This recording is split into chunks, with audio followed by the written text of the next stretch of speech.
So what's this, Maya? Is this downward cat pose? You're not really putting a lot of effort into your yoga, are you? Zen yoga. Hi everyone, Brian here, and long time no see. Well, I never see you on the other side of the camera anyway, but you see me, and you haven't seen me for a while because I haven't made a video for a while. And no particular reason for that other than just been a bit busy. Haven't quite been feeling in the video making mode, but I'm almost back there now.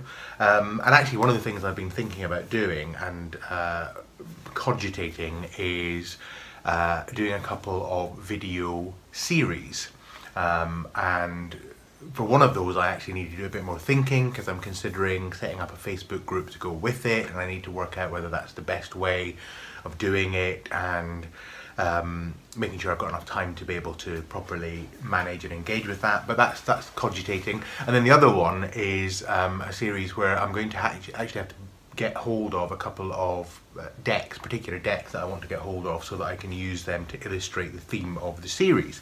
So that's all very exciting, and I'm working towards that. But then I thought, well, it's been a while since I've spoken to you all, so I thought I would pop back on and say hello.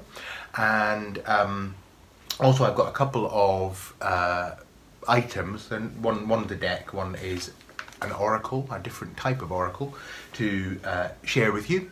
So I thought I would do that.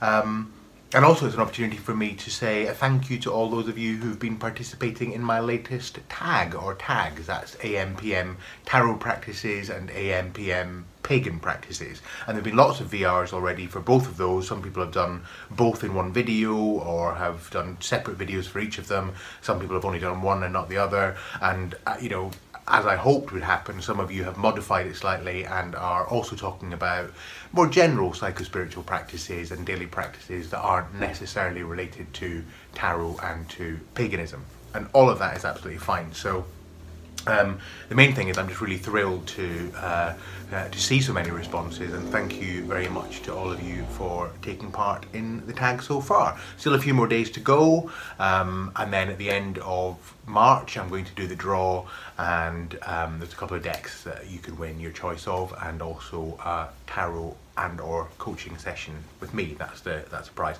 I'll link my original video below so that you can see what the purpose of the tag is and what the prizes are. But yes, thank you all very much for those of you who have participated. Great stuff. And what else can I update you on? Well, I think probably that's about it in terms of updates. So maybe we should just move straight on to the decks or the oracles. Well, the first one I want to share with you is actually an oracle. And this is it's something I got from Etsy recently, and it is the Pictish Oracle by Beverly King. And I'm going to share some information with you that comes from Etsy about the oracle. The reason I found this, by the way, was I am doing some research at the moment for a novel that I'm planning to write, and I've mentioned before that one of the things that's going to feature in this novel is a deck of cards, probably tarot cards or oracle cards of some sort, but certainly a deck of cards is an important thingamajig, MacGuffin, in the planned novel.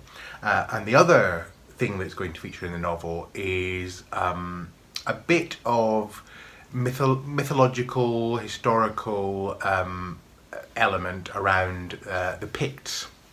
And the Picts are relevant to me because I grew up in the northeast of Scotland, and actually the northeast of Scotland and that part of Scotland is where the Picts originated from, and there are loads of standing stones around there, lots of standing stones around where I grew up, which are carved with Pictish symbols and so on. So I've long been fascinated by the Picts, and one of their great fascinations is that they're actually quite a mysterious race, tribe, whatever you want to call them, indigenous inhabitant of Scotland, because not an awful lot is known about them. They didn't record in writing their own history, so what we know about them is what we've learned from others who encountered them. And like many of these historical pieces of information that are not complete, lots of speculation has been made about them, and lots of things have been written about them and thought about them, and explained about them, which aren't necessarily verifiable. But nonetheless, they're very, very interesting and very fascinating. So I was doing some research, I was looking for information on the Picts, and I came across this Pictish Oracle, which is available on Etsy. And I'll read you what it says. It's actually made by a seller called Alaska Laser Maid.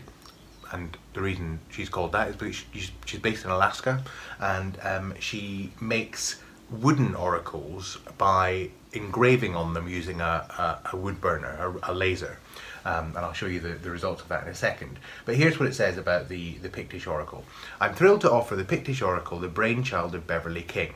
There are 24 Pictish symbols engraved on 1.5 by 1 inch lacquered or oiled wooden tiles with a simple muslin cloth drawstring bag. A PDF file of their meanings is included with the purchase. The first, and then it tells you about the photos, so there's no point reading that to you because you can't see the photos. But here's the background that's given to the Picts.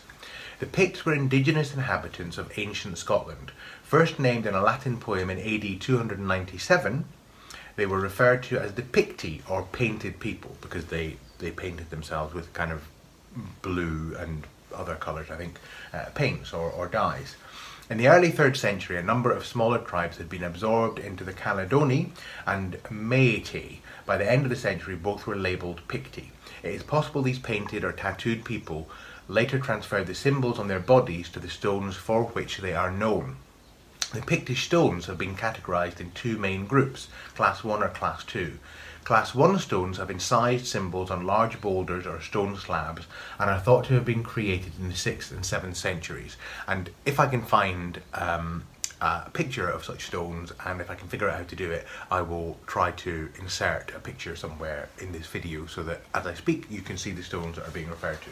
Class 2 stones were carved in relief on rectangular shaped slabs and are thought to have been created in the 8th and 9th centuries when the Picts began converting to Christianity.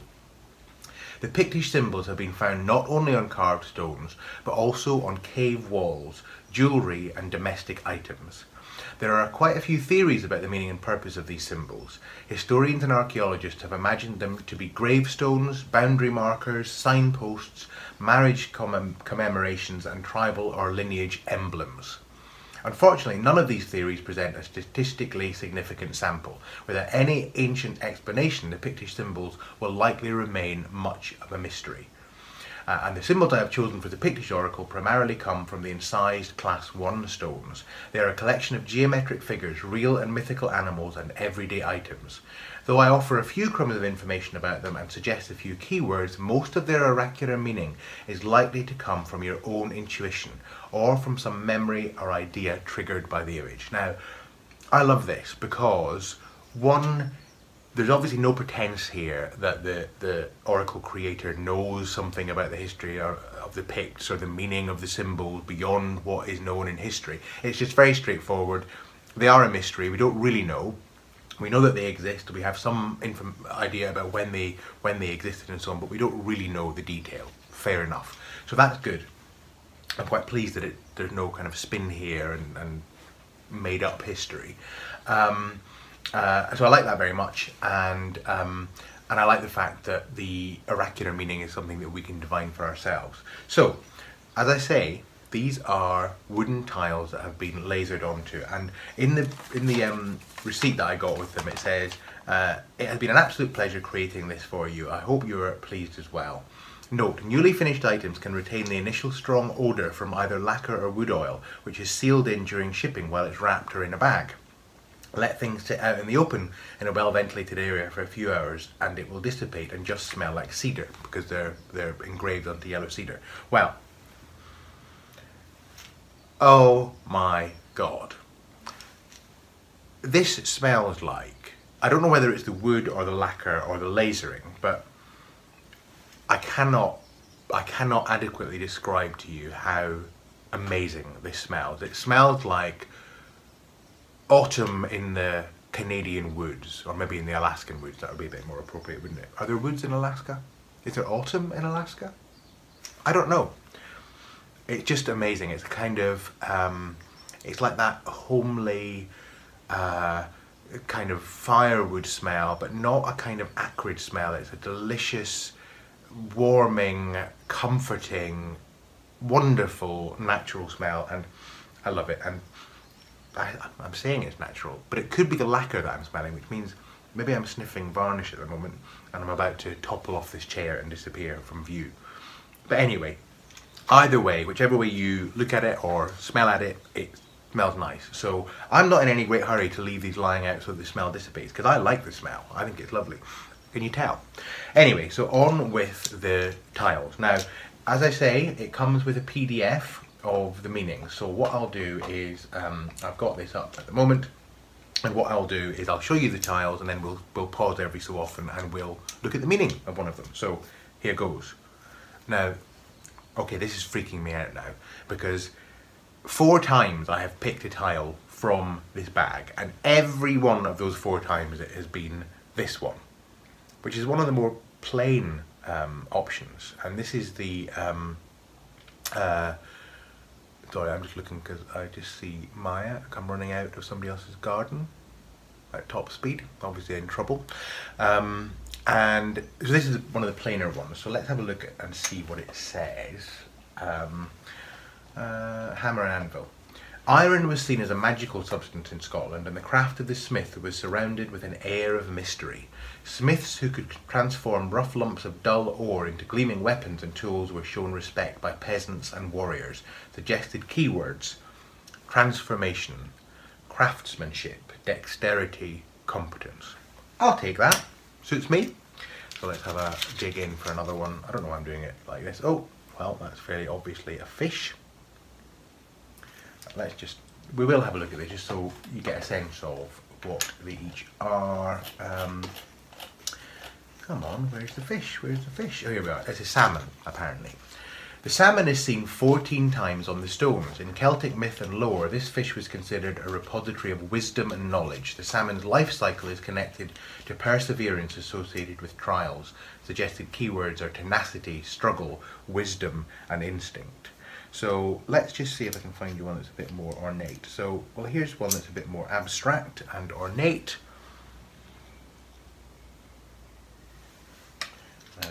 Here's another animal. So these are beautifully engraved, I have to say. It's a lovely, this is yellow cedar, the wood, and the engravings are just so neat and precise. I hope you can see that properly.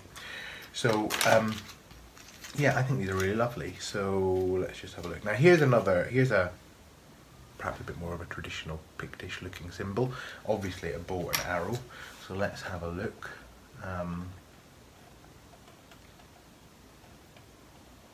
Bow and arrow. This symbol has only been found once on a class 1 stone. On class 2 stones, warriors are shown with shields, swords and spears, but no bows.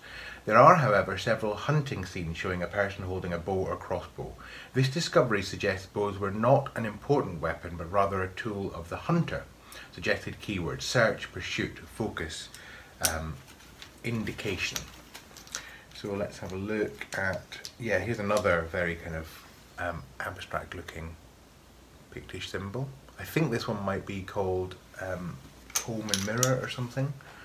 And some of this I'm going on my own memory, just from what I've learned about the Picts. Mirror and comb. Archaeological finds have made identifying these symbols quite easy. The mirror appears about 30 times on class 1 stones, oops, often associated, where am I? Often accompanied with a comb. They have been suggested to represent a woman or a gift. Suggested keyword: reflection, process of untangling, intuition, present and offering. And I dropped the boar. So let's just whiz through these now and we'll stop again at some interesting ones. There's one in particular I want to share with you. This apparently is tongs. I thought it was, oh no, that's not the one. There's one that looks like a tuning fork, but those were tongs. Okay, there are, I think we said there's 52, didn't we? So,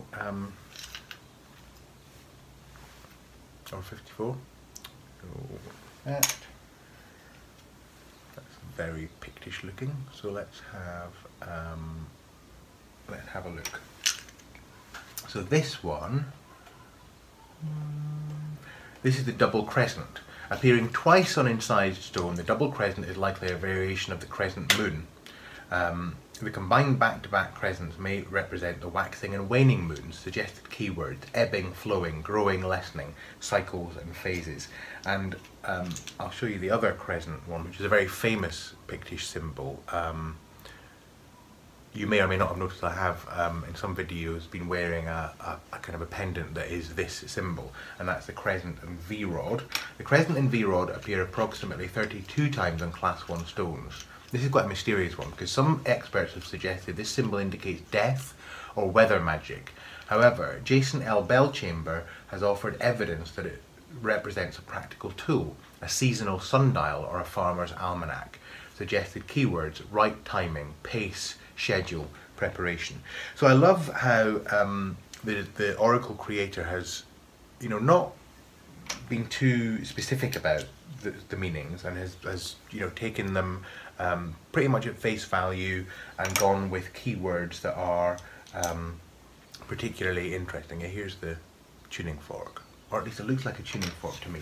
What does it say? Is it a tuning fork? I haven't actually looked at this in detail yet, you see, so I'm not entirely sure what everything represents. Oh, it says broken sword stroke tuning fork. Some historians see this symbol as a broken sword, while others believe it is a tuning fork. The Picts, like other tribes, had their bards and musicians, yet they were also a warrior-dominated society, so either idea might be correct, and suggested keywords here are ceasefire, loss, listening, or resonation. More symbols. Clearly a snake.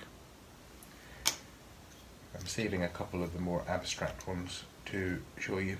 So, what could this be? Sun or something, perhaps? Look what it says. Oh, no, Ogham, of course, Ogham. On several Pictish stones are inscriptions carved in the simple lettering known as Ogham, and of course that's the dashes. Transliterated, the words are unclear, possibly because the letters were understood in a different way or because of an illiterate sculptor. Suggested keywords: communication, signature, message, recorded history. And that one is... I should really hold them up while I read them to you, shouldn't I?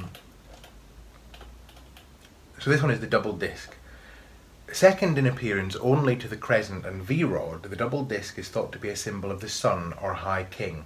During the Romano-Celtic period, solar wheel models were placed in water and at shrines as offerings. Suggested keywords: energy, authority, movement, clarity.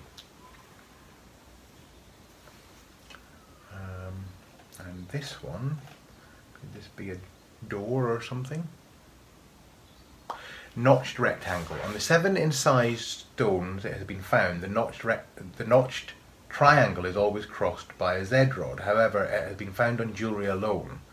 It may represent a doorway or entrance to a physical building or some sort of otherworldly realm. Suggested words: choice, boundary, initiation, gateway. And it's referring to this as a notched rectangle and a notched triangle. I don't know if that's a typo. And there was another I wanted to show you. This one, by the way, I've flicked through this one. This is apparently cauldron.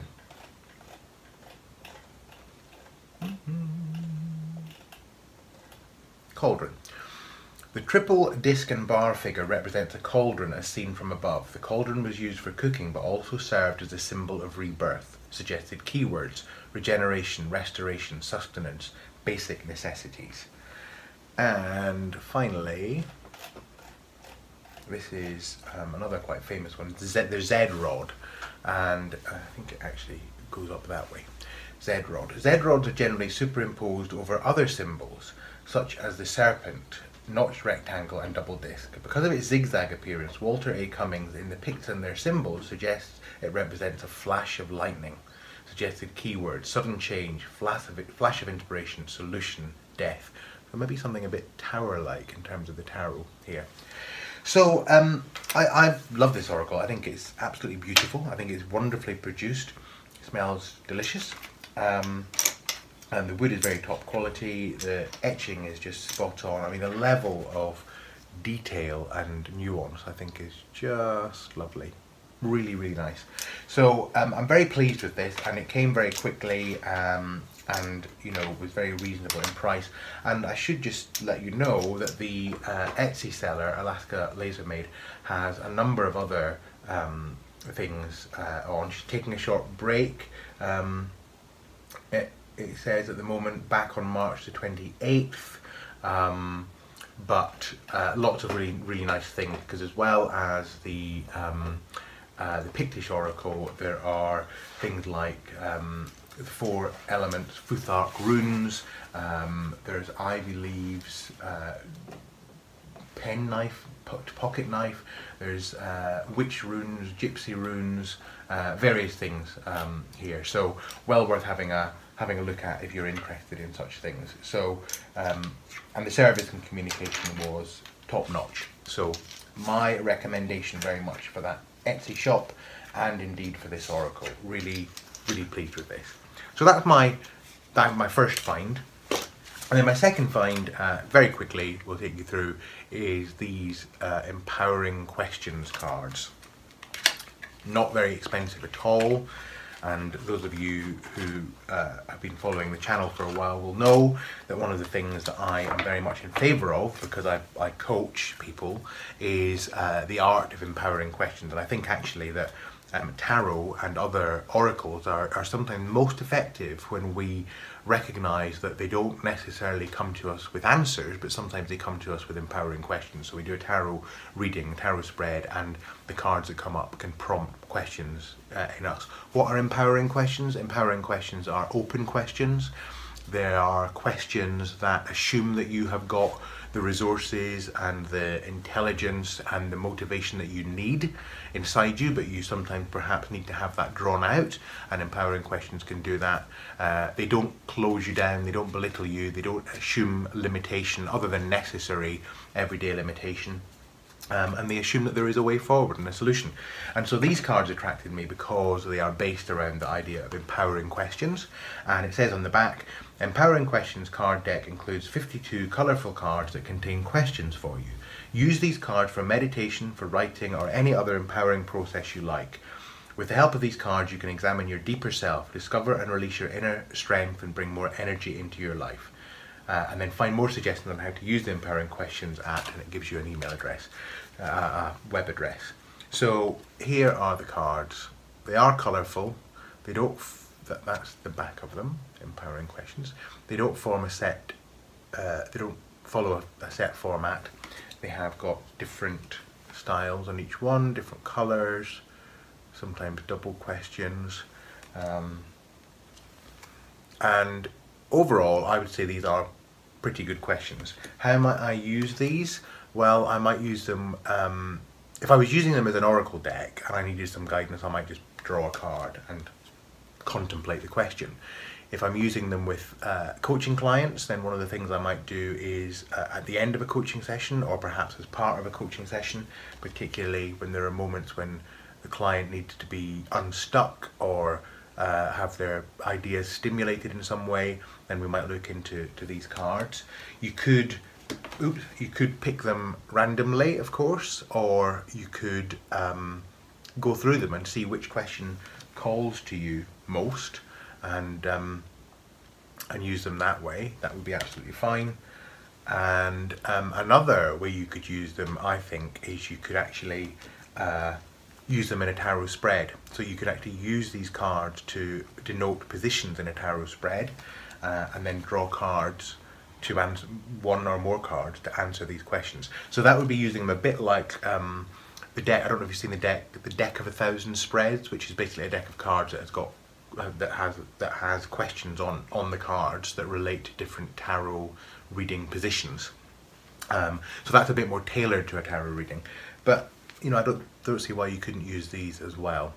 And sometimes it's good to just have a reminder of empowering questions, because even if we know what empowering questions are, and even if we know how to frame an open question, you know, I can tell you as a coach, and one of the major parts of my toolkit is empowering questions, and I always am on the lookout for new empowering questions or new ways to stimulate empowering questions in my mind.